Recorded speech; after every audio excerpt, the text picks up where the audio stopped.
Makukuhang abutin mga bagay na dapat kong lasapin. Ama't nawala ang limitasyon na gawin. Purong aral at payo lang ang hatid. Kasi yan di nakabase sa pera. Kalayaan lang ng utak sa sistema. Galawan na malayo rin sa gera. Bitaw na walang iniisip na karera. Sarili mong mahalaga na pang-entra. Paglitaw ng mga taong walang kwenta. Gagawing madilim sa paligid ka maging mapait ang sasapitin. Pero ayos na lang rin tanggapin na kung paano abutin. Alamin kung sa dapat mahalin. Nagpapahinga lang rin minsan.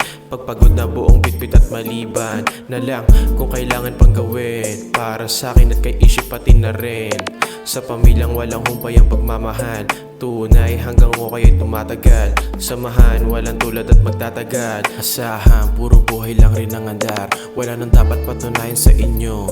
Kung sa sarili ko na mismo nabuo. Pag-unawa sa kapo, mahinahon sa bawat salitang binabato ng bibig ko. Dahilan kaya't minsan nalilito.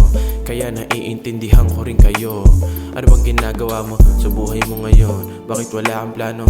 Simulan mo na kaya. Kung natatakot ka matalo, wag ka na lang tumaya.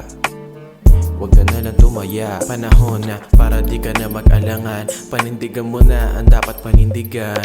Maging responsable sa bawat mangyayari. Walang ibang daan kung hindi ka abante. Ganun lang ang buhay, masyadong simple. Mas konti ang pakay, payapa ang isip. Desisyon ay malimit, umabot sa bagay, intensyon di maigi. Kaya nga nanatili lang balanse ang paglakad sa daan. Kahit marami di sang-ayon sa dinadalang pasa sa akin, mas importante may tunay na gabay. Palawakin pag-iisip ka't umabot pagpantay lang sa ibang tao, parehas trato.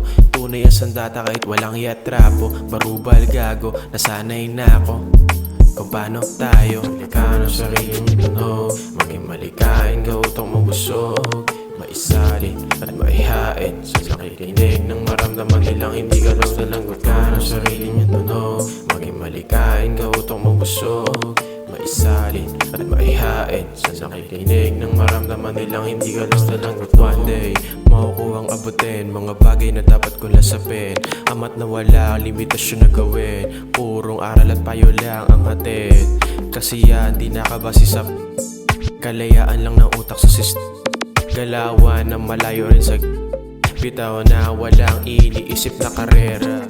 Ganun lang ang buhay, masyadong simple. Mas konti ang pakay, payapa ang isip. Desisyon ay malimit, umabot sa bagay, intensyon di maigi. Kaya nga nanatili lang